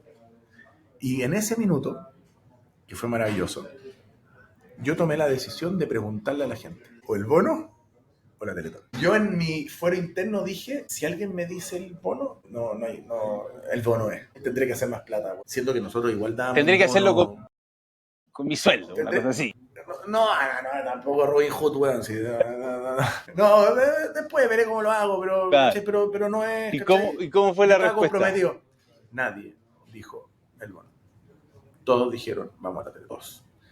Y de ahí yo dije, este es el core de la compañía. Y con esto, miento, no dije ni una weá. Cuando pasó el tema que estábamos en el escenario, la gente sintió que ellos se hicieron de alguna manera eternos. ¿Por qué? Porque sus amigos, sus clientes, sus familias decían, weón, qué impresionante lo que hicieron. ¿Cachai? ¿Cómo lograron generar un cambio en decir, weón, eres más bacán por cuánto da y no por cuánto tenés? ¿Cómo ser más bacán por cuánto da y por cuánto tenés? ¿Cómo generáis ese cambio, cachai? Y esa cuestión fue mind blowing, eso fue como un aha moment. ¿Cachai? ¿Cómo así para que, perdón, porque una cosa es, ok, vamos a donar, nos sentimos parte, trascendemos, movilizamos la cultura, es el core del negocio, pero si lo miráis desde el punto de vista más económico, es bueno, en un mercado, el buen que es más eficiente, el buen que reinvierte más sus utilidades, es el buen que crece más, o sea, hay como una contraposición, ¿no es cierto? Donar plata es una ineficiencia del negocio, de alguna u otra manera, si lo ponemos así. Pero tú estás diciendo, no, bueno, yo al donar tengo una ventaja competitiva en el mercado. Ayúdame a entender eso. No puedo. Pero ¿cuál es la magia que aparece? Porque de alguna manera te volvís más competitivo igual. It's divine, my friend. No te lo puedo explicar. Y si tuvierais que Si tirar querías un que te par lo de explique. hitos, ¿cuáles serían? El mundo se creó a través de la generosidad. Aquí no te puedo dar ningún tipo de tema racional, weón, porque yo no creo que es racional. Estoy convencido que esto es un tema divino. Yo creo en Dios y estoy convencido que este es un tema de que hay que hacerlo, que si eres capaz de hacerlo with your heart, es realmente la manera de hacerlo, y que imposible que te vaya mal. Si lo haces with your heart y si lo haces, y si lo haces. Ahora, vamos a la data. Hicimos una encuesta que no era para esto, pero las respuestas fueron impresionantes. ¿Por qué trabajas con Keylor? Le preguntamos a nuestros 100 clientes más importantes por qué trabajan con Keylor. ¿Cuál crees que fueron las 3 primeras respuestas? Fíjate, a ver qué decís. Por el impacto que genera la empresa en lo social. Primero, o sea, no en este orden, la tecnología, el servicio y la Teletón. Así. Esas fueron las 3. ¿Por qué trabajo con Keylor? Extraordinario. Yo vi esta cuestión y dije, wow. ¿Cachai? Entonces, si lo hacemos, weón, como un tema de marketing, o sea, escucha, la primera vez que hicimos 100 palos me dijeron, escucha, te podemos poner en los banners. Y dije, yo no estoy haciendo esto por marketing. Yo no estaba haciendo eso por marketing genuinamente. Ajá. Sucedió que hoy, 5 años después de 5 años seguidos de estar en la cuestión, lo que nuestros clientes prefieren de nosotros es que somos una empresa generosa. Que realmente, ahora, de nuevo, el día 1 me podéis creer, el día 2 me podéis creer un poquito más, el día 3 allá es recurrente. El día 4, esto cayó. Día 5, this is who you are. Ahora, esto no es una ONG. Esto es una empresa para generar lucro y lucas.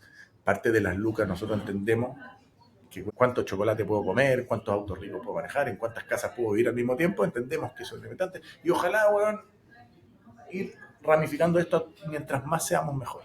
Pero si no hay lucas para dar, o sea, las lucas, ¿me entendí? Y si no da, hay que entender también que no da. Y eso, ni lo que es posible. Como te dije, la fragilidad hoy día te pone en el lugar para dar, pero la fragilidad también te saca de ese lugar para dar. ¿Cachai? Entonces, miedos o mis preocupaciones son poder o no poder estar juntando más de estos cheques, ¿cachai? Esos son mis trofeos. Si tuvieras que resumir tu filosofía de vida, Hanan, en una frase, ¿cuál crees que sería? El que da siempre tiene.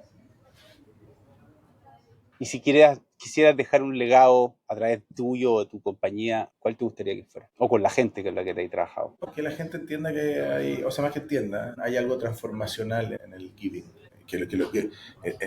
Más que lo entienda y que lo viva. ¿Cachai? Ese es como el legacy que yo podría decir. Me encantaría que la gente sintiera y que de nuevo lo veo porque soy parte de eso, como esto es transformacional, que los transforme y que se hagan adictos a eso. Y eso es como me gustaría decir hoy. Oye, para ir cerrando, Hanan, si tuvierais que darle un consejo a otros emprendedores que van a escuchar este podcast, ¿cuál sería? Visión, paciencia, ejecución. Que tengan la idea que no tiene que ser rocket science y que esa idea, de nuevo, como dije antes, que pueda tener sus matices. Que entiendan que van a tener que ser pacientes para que esa idea pase y que le den, ejecuten. Yo creo que no es necesario. Lo escuché el otro día el Tommy Berkovich de Global 66, que decía, para emprender no hay que tirar cohete a la luna. Voy a emprender con un restaurante, con una empresa de forwarding. ¿Sí? Ahora, ¿cuáles son esas empresas exitosas? Una visión clara, un plan de tiempo en donde se entienda que esos tiempos van a cambiar y tener la paciencia para lograrlo y ejecutar como mono. Extraordinario. Oye, Hanan, bueno, y me imagino que ya hiciste tu familia, te volviste a Chile, ya tenés tu familia armada, estáis contento, estáis feliz. ¿4 criaturas? Una niñita de 2 y después tres monstruos de 9, 8, 9, 10. Qué bueno. Me alegro mucho. Me alegro mucho. Bueno, una inspiración escucharte. Gracias por darte el tiempo de este podcast. Oye, Javi, qué tenías linda. razón, weón. Tuvimos 2 horas. Y pasó así, weón. Pasó así. Impresionante. Te felicito. Siempre pasa. Uno llega corriendo al último minuto tratando de cerrar. Oye, pero extraordinario. Gracias por... Qué linda empresa hay construido. Hablé con tu señora, con un par de socios, con un par de colaboradores. Todos hablan maravillas de tu liderazgo, de tu capacidad, de tu energía, de tu visión, de lo que se muestra en esta conversación también. Así que gracias por eso, por ser la persona que hay sido, por las decisiones que he tomado que han hecho sobrevivir a esta empresa, que seguro es una inspiración para muchos otros emprendedores también. Así que eso, gracias por tomarte este tiempo. Gracias a ti, Javi, porque tú también te tomaste el tiempo de no solamente de estudiar un poco qué hacemos y qué hemos hecho, y de hablar con gente, que también sé que lo hiciste. Ahí no sé cómo conseguiste, ahí me impresionó la manera en la cual te preparaste, y eso también habla muy bien de que esta conversa también fue bastante entretenida porque estaba ahí hiper preparado. Y ojalá que la valore la gente ahí y que comente para que nos vaya bien, comente ahí, póngale like, bien, comparta. Ya, pues queridos, nos veremos en otro episodio. Gracias, Hanan, de nuevo. Gracias, Javi. Te pasaste. Síganos. Chao, querido. Bueno, queridos, gracias por acompañarnos hasta el final. Espero que hayan aprovechado esta conversación. Antes de irte, porfa, cuéntame en los comentarios qué aprendizaje brutal te llevas de esta conversación. De tal manera que valga la pena todo el esfuerzo trabajando con este calor. Les mando un abrazo y nos vemos en el próximo episodio.